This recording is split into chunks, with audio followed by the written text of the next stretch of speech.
दे अनोखा प्रकाश। नमो भास्कराले अनोखा प्रकाश। तनाचा मनाचा घडू दे विकास। तनाचा मनाचा घडू दे विकास। नमो शारदा मी तुझा नम्रदास। नमो शारदा मी तुझा नम्रदास। अशी बुद्धी देई आम्हा तुझी खास। अशी बुद्धी देई आम्हा तुझी खास। घडो माय पूजी अहर्निश सेवा। घडो माय पूजी अहर्निश सेवा। मनाला अहंकार कधी नाशी व्हावा। मनाला अहंकार कधी नाशी व्हावा। कधी नाशी व्हावा। कधी नाशी व्हावा। नमो भास्करा दे अनोखा प्रकाश। नमो भास्कराले अनोखा प्रकाश। तनाचा मनाचा घडू दे विकास। तनाचा मनाचा घडू दे विकास। घडू दे विकास। घडू दे विकास। नमस्कार मैत्रिणींनो, स्वागतम स्वागतम स्वागतम. माझी मैत्रीण चॅरिटेबल ट्रस्ट आणि जीवाभावाची माझी मैत्रीण यांच्यातर्फे मी आपले मान्यवर पाहुणे, मान्यवर परीक्षक आणि आपले सहभागी कलाकार या सर्वांचे मनापासून स्वागत करते.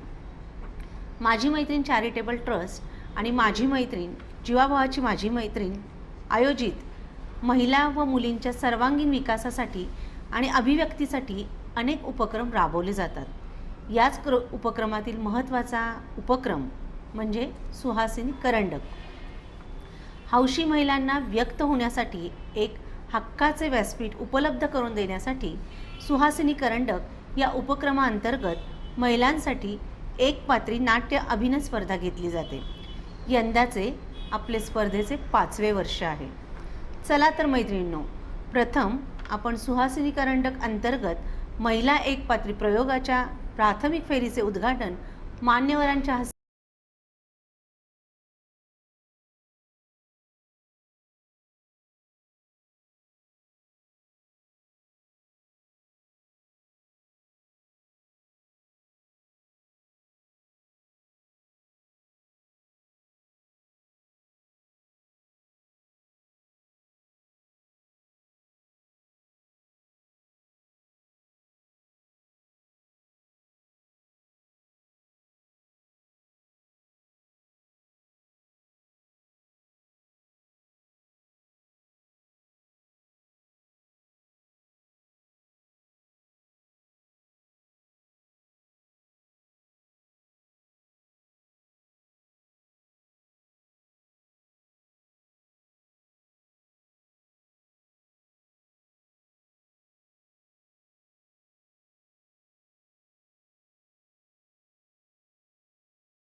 प्रेक्षक, माझी मैत्रीण चॅरिटेबल ट्रस्टतर्फे सुहासिनी करंडक ही एकपात्री अभिनय स्पर्धा आयोजित केली गेलेली आहे. त्या स्पर्धेला माझ्या सर्वात प्रथम हार्दिक शुभेच्छा. खरं म्हणजे ही जी स्पर्धा आहे ती फक्त महिलांसाठी, विशेषतः जागतिक महिला दिनाच्या निमित्तानं आयोजित केलेली आहे. ती आयोजन करणारी संपूर्ण टीम जी आहे ती महिलांची आहे. त्याच्यामध्ये सहभागी होणाऱ्या आहेत त्यासुद्धा सगळ्या महिला आहेत. मग अशा परिस्थितीत मला इथे का बोलावलं गेलं हा खरं म्हणजे मला पडलेला प्रश्न आहे. पण त्याचं कारणही मला सांगितलं. शैलताईंनी विशेश करून मला आवर्जून त्या आठवणीत ठेवून मला बोलावलं याचं मला खूप कौतुक वाटतं. साधारणपणे 15-1 वर्षांपूर्वी माझी मैत्रीण ट्रस्टनी ही स्पर्धा सुरू केली, सुहासिनी करंडक.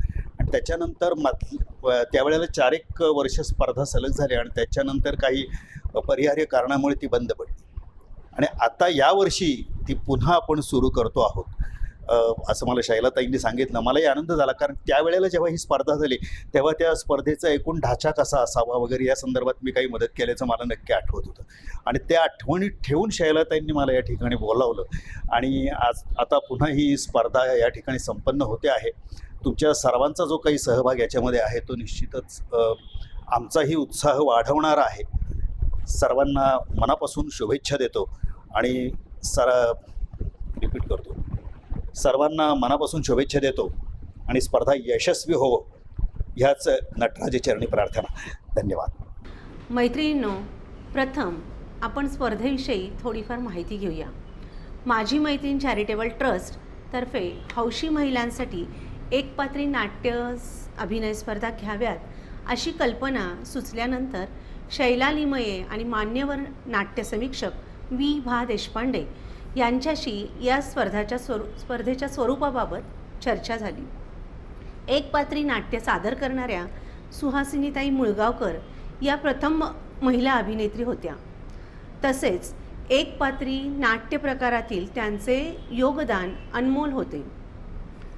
वद जाऊ कुणाला शरण ग वद जाऊ कुणाला किंवा प्रिये पहा ह्या आणि अशा सुंदर पदं असलेल्या संगीत सौभद्र, संगीत स्वयंवर अशा नाटकांचे 4 तासाचे एकपात्री प्रयोग ताई एकटीने सादर करत असत. त्या स्वतः यामध्ये नृत्य, गायन, अभिनय करत असत. पूर्ण महाराष्ट्रभर जवळजवळ 800 प्रयोग या एकपात्री नाटकांचे झाले होते. आपल्या सुहासिनी करंडकच्या समिती सदस्य भाग्यश्री देसाई यांनी त्यांच्या कवितेत म्हटल्याप्रमाणे वाट कधीच हरवत नसते, धुक्यात हरवत असतो आपण, पण एकदा ते विरलं की समोर वाट असतेच. त्यामुळे कुठेतरी या सगळ्या भयावह वातावरणातील धुक्यातून बाहेर पडून महिलांनी नव्याने त्यांच्या छंदोपासनेची सुरुवात करण्यासाठी म्हणून 27 फेब्रुवारी हा मराठी राजभाषा दिन आणि 8 मार्च हा जागतिक महिला दिन या दोन्ही दिवसांचं औचित्य साधून आपण ही स्पर्धा घेत आहोत. स्पर्धेच्या या 5व्या वर्षीचे वैशिष्ट्य म्हणजे आपण प्रथमच यावर्षी दिव्यांग महिलांकरता आणि जगातील मराठी बोलताना कुठल्याही महिलांकरता जागतिक पातळीवर होणाऱ्या या एकपात्री अभिनय स्पर्धेत सहभागी होण्याची संधी उपलब्ध करून दिलेली आहे. यातील पहिली फेरी ऑनलाईन आहे. अंतिम फेरी 13 मार्च 2022 रोजी आहे. जे स्पर्धक पुण्याला येऊ शकतील ते प्रत्यक्ष सादर करतील आणि परदेशातील व भारतातील इतर लांबचे कलाकार ऑनलाईन सादरीकरण करतील. स्पर्धेसाठी एकूण 97 कलाकारांनी आपला सहभाग नोंदवला होता, परंतु स्पर्धेच्या नियम आणि अटीनुसार 71 महिलांचा सहभाग अधिकृत धरण्यात आला आहे. आता आपण पहिल्यांदा आपल्या परीक्षकांचा परिचय करून घेऊ. आपल्या प्रथम परीक्षिका विनया देसाई यांच्यासारखं अष्टपैलू व्यक्तिमत्व आज आपल्याला लाभलेले आहेत. श्रीधर फडके, रवींद्र साठे, पंडित संजीव अभ्यंकर, बेला शेंडे या आणि अशा अनेक सुप्रसिद्ध कलाकारांच्या कार्यक्रमांच्या निवेदिका म्हणून तसेच विविध सामाजिक सांस्कृतिक महोत्सवांचे, पुरस्कार वितरण सोहळ्यांचे, प्रकाशन समारंभांचे दर्जेदार सूत्रसंचालक म्हणून तसेच विविध क्षेत्रातील मान्यवर व्यक्तींशी संवाद साधणारी मुलाखतकार अशी अनेक रूपे त्यांची आपल्याला बघायला मिळतात. गेली 25 वर्षे त्या कर्णबधीर विद्यार्थ्यांच्या विशेष शिक्षिका म्हणून कार्यरत असून कर्णबधीर विद्यार्थी आणि त्यांच्या कुटुंबांसाठी संस्थापित असलेल्या साध या संस्थेतर्फे अंध विद्यार्थिनींसाठी तसेच सैनिकांसाठी, अनाथ मुलांच्या संस्थेसाठी, ज्येष्ठ नागरिकांसाठी असलेल्या अनेक सामाजिक उपक्रमात त्यात सहभागी असून विविध समाज उपयोगी कार्यक्रमांचे संचलन, सहली, मेळावे याचे ते आयोजन करतात. आपल्या दुसऱ्या परीक्षक पूजा गिरी टाइम स्टुडिओ या पहिल्या ऑडिओ आणि व्हिडिओ स्टुडिओच्या संचालिका असणाऱ्या पूजा गिरी रोटरीसह अनेक संस्थांमध्ये काम करतात. त्यातील अनेक पदांवर त्या कार्यरत आहेत. त्यांनी विविध कार्यक्रमांचे आयोजन व सूत्रसंचालन केले असून अनेक एकांकिका स्पर्धांसाठी परीक्षिका म्हणून त्यांनी काम पाहिले आहे. त्यांना महिला उद्योजक गौरव, वीरांगना, रणरागिनी असे अनेक पुरस्कार मिळालेले आहेत. ठाकरे या हिंदी चित्रपटात आणि श्रीराम समर्थ या मराठी चित्रपटात त्यांनी काम केलेले आहे. आपल्या तिसऱ्या परीक्षक प्रिया नेर्लेकर यांनी 80हून अधिक एकांकिका, 20 नाटकांमध्ये अभिनय केलेला आहे. तसेच संगीत व विविध स्पर्धांमध्ये अनेक पारितोषिके मिळवलेली आहेत. एकांकिका, नाटक, नाट्यछटा, एकपात्री अशा विविध स्पर्धांमध्ये परीक्षक म्हणून त्यांनी काम केलेले आहे. अनेक व्यावसायिक नाटकांमध्ये तसेच चितळे बंधू मिठाईवाले, PN गाडगे आणि काही इतर उत्पादनांच्या जाहिरातीमध्ये, तर प्रसिद्ध अभिनेते मोहन जोशी यांच्यासोबत कोविड जनजागृतीच्या शॉर्ट फिल्म्समध्ये देखील त्यांनी काम केलेले आहे. झी नाट्यगौरव नाटक काजव्यांचे गाव 2019 साठी त्यांना सर्वोत्कृष्ट सहाय्यक अभिनेत्री हे नामांकन मिळालेले आहे. आता यापुढे दिव्यांग फेरीतील 1 आणि परदेशातील 3 आणि 16 ते 35 वयोगटातील 1 अशा 5 स्पर्धकांचे आपण सादरीकरण पाहूया. दिव्यांग फेरीतील प्रथम स्पर्धक अंजली नारायणे यांचं सादरीकरण आता आपण पाहूया. मी सौ Anjali Sandesh Narayane, Nashik. Sir, excuse me sir. Sir, मला काही दिसत नाहीये पेपर मधलं. मला खूप भीती वाटायला लागली. मी थरथर कापते सर. मला जर सूर्यप्रकाशात बसवलं तर मी लिहू शकेन. काय तुझं? कुठे बसायचंय तुला? इथे दिसतंय? बस इथे. मांडी घालून बसायला झाली.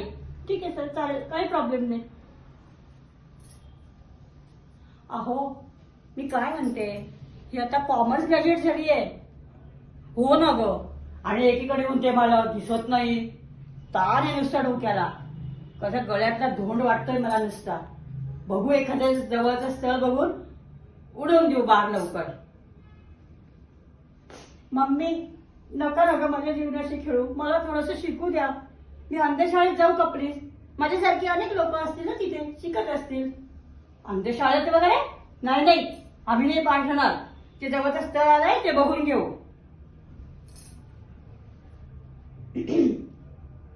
तुम्हाला माहिती ना की डॉक्टरांनी सांगितलं ना की मला दिसणार नाहीये पुढे भविष्यात, तरी तुम्ही मला स्वीकार करायला तयार झालात का? हो ठीक आहे, आता तर दिसते ना, पुढचं पुढे बघू. नाहीच काय दिसलं तर मम्मी पप्पांच्या घरी आणून सोडेन तुला. वाटत तर खानोटी पाठवेल. काय खानोटी? मम्मी, अगं नका माझ्या जीवनाशी खेळू. मी जाते, अंधशाळेत जाऊन शिकते प्लीज. हॅलो मम्मी, मी बोलते ग. हो, मी इथे अगदी मजेत आहे. खूप अंध मुले आहेत इथे, अनेक अनेक अंध मुलं आहेत. सगळेजण शिकतात आणि मी खूप आनंदात आहे. माझी अजिबात काळजी करू नकोस. मी डॉक्टर होईन. छान.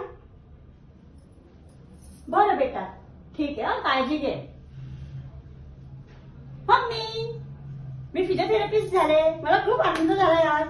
मी आता ना एका डॉक्टरांकडे जाते इंटरव्ह्यूला. हा, आशीर्वाद दे मम्मी मला.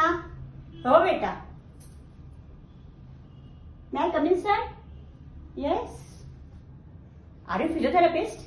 Yes sir. बापरे, पण तुम्हाला तर दिसत नाही आणि तुम्ही कशी फिजिओथेरपी करणार? सर, आम्हाला स्पेशल ट्रेनिंग मिळालंय 3 वर्षांचं आणि अंध माणूस हा स्पर्श ज्ञानाद्वारे सगळ्या प्रकारचे पेशंट्स हँडल करू शकतो. तुम्ही फक्त माझ्यावर विश्वास ठेवा. मी तुम्हाला प्रूव्ह करून दाखवेन की आम्ही खूप चांगलं काम करू शकतो. ठीक आहे मॅडम, करा प्रॅक्टिस. वाह, तुमचे तर सगळेच पेशंट उत्तम. क्या बात आहे मॅडम. बेस्ट लॅक. अहो, मी काय म्हणते, आता आपला बाळपण मोठा व्हायला लागला हळूहळू. या फिजिओथेरपीवर नुसतं नाही हो आपला संसार भागत आहे. आपण काहीतरी करूया अजून. बँकांचे एक्झाम्स, फॉर्म्स भरणं वगैरे बघतो मी. हा, भरतो फॉर्म, एक्झाम देऊन बघूया आपण. अगं ऐकलं का? काय हो, काय म्हणताय? अगं आपला रिझल्ट आला, आपण दोघं सिलेक्ट झालोय एकाच बँकेमध्ये. काय बोलताय? Wow, very good. Excuse me sir, may I come in? Yes sir, ये मेरा ज्वाइनिंग लेटर है. ये आप ही है? Yes sir.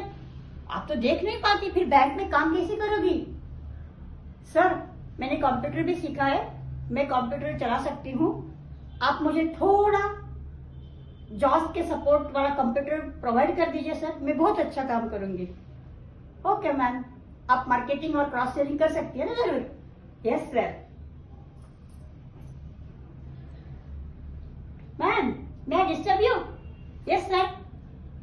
मैम आपने इतना अच्छा क्रॉस सेलिंग करके बैंक का नाम रोशन किया है और बहुत अच्छा बिजनेस बढ़ाया है.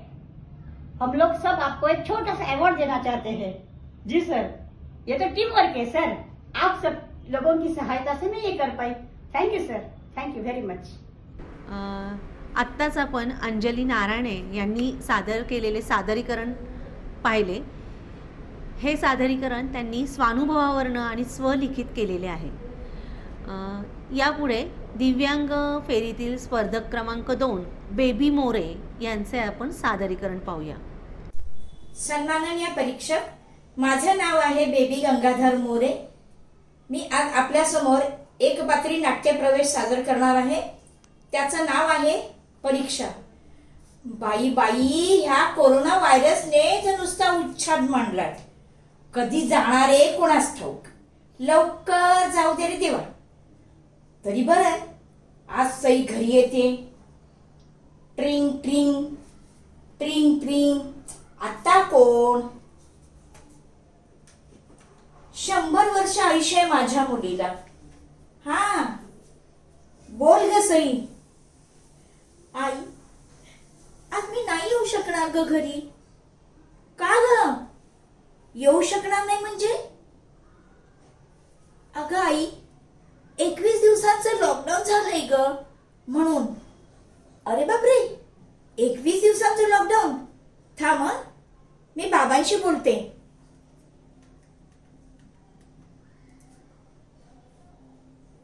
हॅलो. अहो, 21 दिवसांचं लॉकडाऊन झालंय म्हणे. मला आता सईचा फोन आला होता. हो, खरी गोष्ट आहे. आता थोड्या वेळापूर्वीच बातमी आली. नाही, माझी मुलगी घरी यायची काहीतरी सोय करा. 21 दिवस काहीच करू शकत नाही. काय? 21 दिवस काहीच करू शकत नाही? तुम्हाला तरी पुण्याला जायला जमतंय का बघा ना हो. सगळीकडे तीच परिस्थिती आहे. सगळी माणसं जिथल्या तिथे अडकून पडली. त्यामुळे सध्या तरी काही करू शकत नाही. बाकीच्या लोकांचं मला काही सांगू नका. मला त्यांच्याशी काही घेणं देणं नाही. मला फक्त माझी मुलगी घरी हवी आहे, बस. देवा देवा, 21 दिवस आणि माझी मुलगी एकाच खोलीत कशी राहील? आणि या कोरोना व्हायरसचं प्रमाण जर वाढलं तर माझी मुलगी. देवा, मी आता काय करू? तूच काहीतरी मार्ग दाखव. अरे, मी असा कसा विचार करू शकते? स्वतः पुरताच. चुकीचं आहे माझं.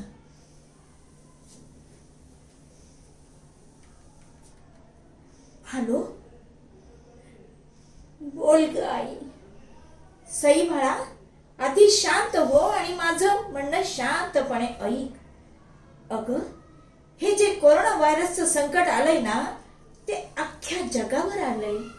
त्यामुळे आपला स्वतःचा विचार करून चालणार नाही. मी सुद्धा तात्पुरता स्वतःचाच विचार केला होता. चुकलंच माझं. अगं, तुझ्या माझ्यासारखे असे कित्येक लोक आहेत की जे आपल्या परिवारापासून दूर आहेत. त्यामुळे तू जिथे आहे तिथेच आनंदी राहा आणि सुरक्षितेबाबत जे काही नियम सांगितले आहेत त्याचं काटेकोरपणे पालन कर. हो आई, अगं स्वामी विवेकानंदांनी म्हटलंय, भगवान और गुरु इस पर अटल विश्वास रखो तो बड़ी से बड़ी कठिन परिस्थिति भी तुम्हारे सामने छोटी हो जाएगी. अगं ही परीक्षा प्रत्येक नागरिकाची आहे, आपली सगळ्यांचीच आहे आणि ती आपण पास होणार, नक्की होणार, मला खात्री आहे. फक्त त्यासाठी आपल्याला घरात राहावं लागेल, जिथे आहे तिथेच थांबावं लागेल. चल ठेवते फोन, काळजी घे स्वतःची. ठेवू? Bye bye. खरोखर जर आपण घरातून बाहेर नाही पडणार तरच या संकटातून बाहेर पडू आणि नक्की पडू. मला विश्वास आहे लवकरात लवकर आम्हा सर्वांना या संकटातून मुक्त कर, एवढीच प्रार्थना करते. करोना काळात अचानक झालेल्या लॉकडाऊनमध्ये आपल्या तरुण मुलीपासून लांब राहावे लागलेल्या एका आईच्या मनाची घालमेल बेबी मोरे यांनी त्यांच्या सादरीकरणात व्यक्त केली. आता यानंतर दिव्यांग फेरीतील तिसरे स्पर्धक नेहा पावसकर यांचे सादरीकरण पाहूया. मालताई, ओ मालताई, मालताई, ओ मालताई, मालताई, ओ मालताई. मालताई बाजारात गेली. हा, बाजारात काय मासे आणायला? नाही, तुम्ही मांस मच्छी खात नाही? नाही नाही नाही, शी. अहो आम्ही कर्नाटकी ब्राह्मण, मांस मच्छी काही नाही, साधा कांदा लसूण सुद्धा खात नाही आम्ही. आमची आजी तर पाणी सुद्धा धुवून न पिणार. पाणी सुद्धा धुवून पिणार, पाणी सुद्धा धुवून न पिणार. मांस मच्छी आम्ही खात नाही. मालताई, अरे हा बाजारात गेलाय. अरे ओ इकडं भरत काय तुमचं भाजी बाजार? काय झालं मालताई?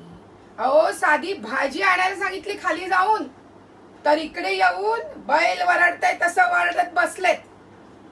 नाही नाही, चांगले गातात ते, चांगले गातात. कसलं काय हो, गाणं गाणं गाणं, कंटाळा आला की हो. काय झालं मालताई? अहो सकाळी आंघोळीला म्हणून मोरीत जातात. मोरीत नळ डोचकीवर सोडतात आणि खाली बसतात हो गात अर्धा अर्धा तास आंघोळ. पण साधा पंचा सुद्धा भिजत नाही. अर्धा अर्धा तास आंघोळ, पण साधा पंचा सुद्धा भिजत नाही. नाही हो, नाही हो, भिजतो भिजतो. काय सांगता? जाऊन मोरीत बसतात, नळ डोचकीवर सोडतात, अर्धा अर्धा तास अंघोळ आणि खाली गात बसतात की हो, अर्धा अर्धा तास अंघोळ, पण साधा पंचा सुद्धा भिजत नाही. गाणं गाणं गाणं, कंटाळा आला की हो. भाजी आणायला जाताना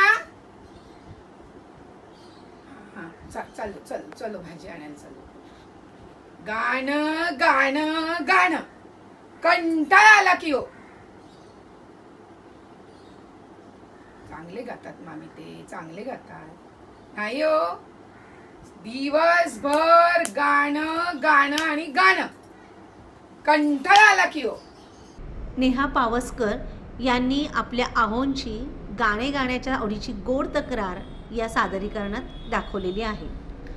आता दिव्यांग फेरीतील चौथे स्पर्धक प्रियांका गायकवाड यांचे सादरीकरण आपण पाहूया. नमस्ते. सुहासिनी करंडक या स्पर्धेसाठी मी प्रियंका विजय गायकवाड पुण्याहून सहभागी होत आहे. आज मी तुमच्या समोर जीवाची मुंबई हा एक पात्री अभिनय सादर करणार आहे. एक दिवस म्या आणि माझ्या धन्यानं जीवाची मुंबई करायचं ठरवलं. आमची ननंदबाई राहत होती मुंबईला. मी संध्याकाळी माझ्या 2 साड्या, धन्याचं धोतर, फेटा, सदरा एवढ्या गोष्टी बॅगीत भरल्या आणि निघालो बाई मुंबईला. स्टेशनवर पोहोचलो. 2 तास बसलो पण गाडी काही येईना. मी बसली बाई डोक्याला हात लावून. थोड्या वेळानं आली बाई गाडी. गाडीला नुसते डब्बेच डब्बे डब्बेच डब्बे. बसलो बाई गाडीत पण पोटातलं अनपाणी हलना. पोटातली उमाळे वर येऊ लागले. म्हणून मी धन्याला विचारलं, धनी मुंबई कधी येईल? धनी म्हणाले, येईल रखमे, मुंबई बी येईल पण तू तेवढं चिप बाईस. मी म्हणलं बर बाई, चिप तर चिप. थोड्या वेळानं आली बाई मुंबई. उतरून बघती तर सगळी गर्दीच गर्दी गर्दीच गर्दी. मी धन्याला विचारलं, धनी एवढ्या गर्दीत ननंदबाईचं घर कसं व सापडायचं? धनी म्हणाले, सापडेल रखमे पण तू तेवढं चिप बाईस. मी म्हणलं बर बाई, चिप तर चिप. थोड्या वेळानं सापडलं बाई ननंदबाईचं घर. 2-3 माड्या चढून वर होत. धन्यानं तर त्यांचा फेटाच करंडला. मी कसनस हसली आणि घरात जाऊन घुसली. मडक्यातलं 2 ग्लास पाणी पिऊन तोंड पुसून ननंदबाईला म्हणलं, ननंदबाई लय व गरम होतंय, वाईस पुठ्ठ असलं तर द्या की हवा घालायला. ननंदबाई झपकन उठली आणि टचकन दाबलं. ते 3 पात्यांचं काय होतं काय माहिती, ते गरा गरा गरा गरा फिरायला लागलं. मी धन्याला विचारलं, धनी हे व काय? धनी म्हणाले, रखमे तू चिप बाईस. मी म्हणलं बर बाई, चिप तर चिप. थोड्या वेळानं मी ननंदबाईला म्हणलं, ननंदबाई लय व भूक लागली, काहीतरी करा की. ननंदबाईनी ते अल्युमिनियमचं भांड ठेवलं. ते शिट्ट्या मागून शिट्ट्या शिट्ट्या मागून शिट्ट्या फुकायला लागलं. हरदान पोरावानी. मी धन्याला म्हणलं, धनी हे व काय? धनी म्हणाले, रखमे तू चिप बाईस. मी म्हणलं बर बाई, चिप तर चिप. थोड्या वेळानं ननंदबाईनी मला विचारलं, रखमाबाईनी वाईस दिवाबत्ती करू. मी म्हणलं बर बाई, पण ते कसं करायचं? ननंदबाई झपकन उठली आणि टचकन दाबलं. ते गोल गोल चेंडू आणि काय होतं काय माहिती, त्यातनं सूर्यवाणी प्रकाश यायला लागला. म्हणून मी धन्याला विचारलं, धनी हे व काय? धनी म्हणाले, रखमे तू चिप बाईस. मी म्हणलं बर बाई, चिप तर चिप. थोड्या वेळानं ननंदबाईनी मला विचारलं, रखमाबाईनी पिक्चरला येणार का? मी म्हणाली नग बाया. धनी म्हणाले, रखमे कर तयारी, जाऊ आपण पिक्चरला. आम्ही तयारी केली आणि गेलो बाई पिक्चरला. पिक्चरच्या टाकीत घुसल्यावर ते होतं बाई 4 पायाचं काहीतरी वाकडं तिकडं. मी त्यावर बसली. धनी म्हणाले, रखमे पिक्चर तिकडं नाही, इकडं तोंड कर. मी बसली बाई तिकडं तोंड करून. पण त्या पिक्चर मध्ये एक पोरगा तरण्या बाणपोरीच्या मागं पळत होता. हे बघून तर मला लई कस तरी वाटलं बया. म्हणून मी धन्याला म्हणलं, धनी हे व काय? धनी म्हणाले, रखमे हे काय ते फुकाट करत नाही, याच त्याला 10,000 रुपये मिळतात. तू चिप बसून पिक्चर बघ. मी म्हणलं बर बाई, चिप तर चिप. पण थोड्या वेळानं तर त्या पिक्चर मध्ये 10-15 गायी म्हशी शेळ्या आमच्या शेतात घुसल्या. हे बघून मला तर लय राग आला बया. मग मी आली बाई पिक्चरच्या टाकीतनं पळत स्टेशनला आणि तिथनं थेट आमच्या गावाला. आता मी मुंबईला कधी जाणार नाही. थँक्यू. प्रियांका गायकवाड यांनी गावाकडची स्त्री शहरात मुंबईसारख्या शहरात गेल्यानंतर तिच्या काय गमती जमती होतात याचे सादरीकरण केले आहे. यानंतर आपण दिव्यांग फळीतील 5वे स्पर्धक पुष्पा नेगी यांचे सादरीकरण बघूया. नमस्कार, मी पुष्पा आनंद सिंग नेगी, औरंगाबाद, महाराष्ट्र. माझ्या नाटकात मी एक पात्री नाटक करते, स्त्री भ्रूण हत्या. सुनबाई, अगं सुनबाई, आटप ना लवकर, चल ना आपल्याला दवाखान्यात जायचं. कशाला सासूबाई?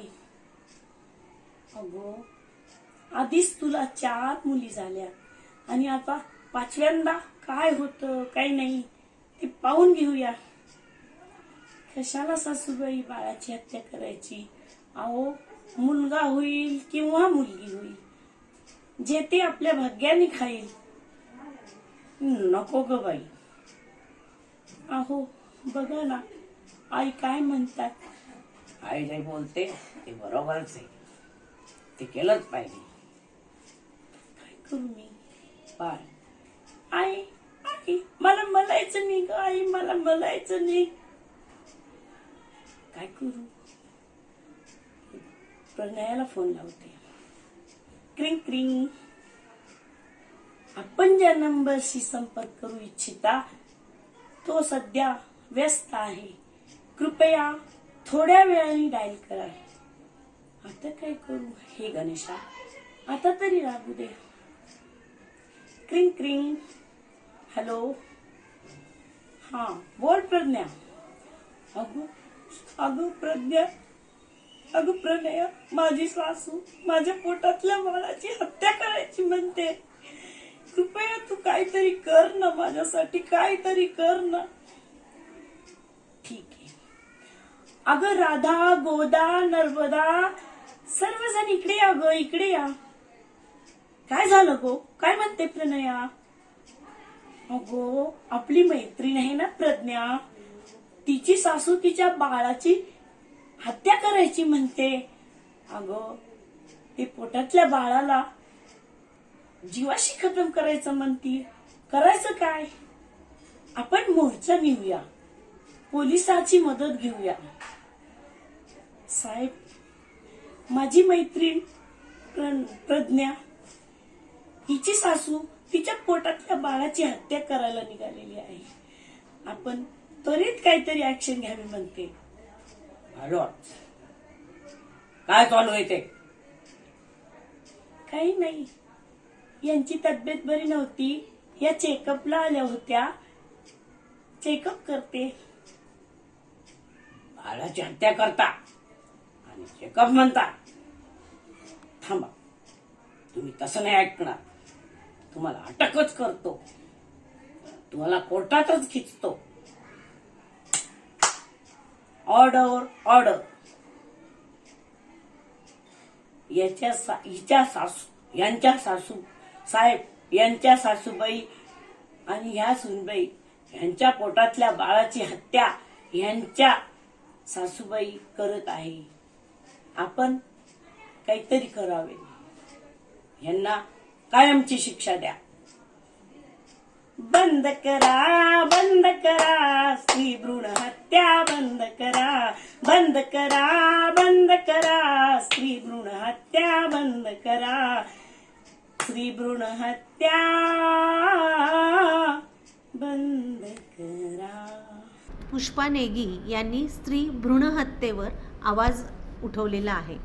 आता आपले पुढचे स्पर्धक, दिव्यांग फेरीतील 6वे स्पर्धक स्मिता सावंत यांचे सादरीकरण बघूया. नमस्कार, स्मिता सावंत एक पात्री सादर करीत आहे. हल्लीच्या सुना. सुनबाई, हो सुनबाई, उठलात का? काल काय म्हणाली होतीस? तुला मोदक शिकायचे म्हणून. मी आपली राब राबते, पण ही कुठे जाऊन बसलीये कुणास ठाऊक. सुनबाई, हो सुनबाई. काय हो सासूबाई, अगं कुठे गेली होतीस? किती हाका मारल्यात मी तुला. अहो बाहेरच्या फुलझाडांचे फोटो काढत होते. सगळ्यांना सकाळचे संदेश पाठवायला ताजी फुले मिळालीत ना मला. वा वा. आता काय ते संदेश पाठवून झाले असतील ना, तर तो फोन ठेव बाजूला. तुम्ही अशा उभ्या राहा पाहू, आपण फोटो काढूया. मी नाही हो. अगं मी असल्या अवतारा आणि कसले ते फोटो काढतेस ग. ठेव तो फोन बाजूला. एक वेळ हातात बांगड्या नसल्या तरी चालते, पण फोन मात्र हवा. इथं उभं राहायचं, काढायचा फोटो. तिथं उभं राहायचं, काढायचा फोटो. आणि ते तोंड वाकडं. पण मी काय म्हणते, दिलं ना देवाला आपल्याला चांगलं तोंड, पण ते कशाला वाकडं करायचं? बरं ते जाऊ. तुला मोदक शिकायचेत ना, मग बघ, आज विनायकी आहे. आपण नैवेद्य तयार करूया. तू पटकन आंघोळ करून आवरून ये. हा, आणि हे बघ बाई, तुझे ते लेंगे का टी शर्ट नको का बाई, साधा सुद्धा पंजाबी ड्रेस घालून ये हा, नाहीतर येशील आपलं काय ते बरमोडा बिरमोडा घालून, कळलं का? ही माझी सून असते अमेरिकेला, परवाच आली आहे तिकडून, पण इथले संस्कार फार विसरली त्या बाई. आता ही कसले मोदक शिकणार आहे कुणास ठाऊक, नुसता दिखावा फक्त. तरी बरं, काल मी नारळ फोडून सारण तयार करून ठेवलंय, नाहीतर हिच्या विश्वासावर राहिले असते ना तर मोदक काही खायला मिळाले नसते. सासूबाई सासूबाई मी आले. अगं अगं अगं, हे काय जरीची साडी आणि केवढे ते दागिने घातलेस, मोदक करताना काय करायचे ग एवढे दागिने?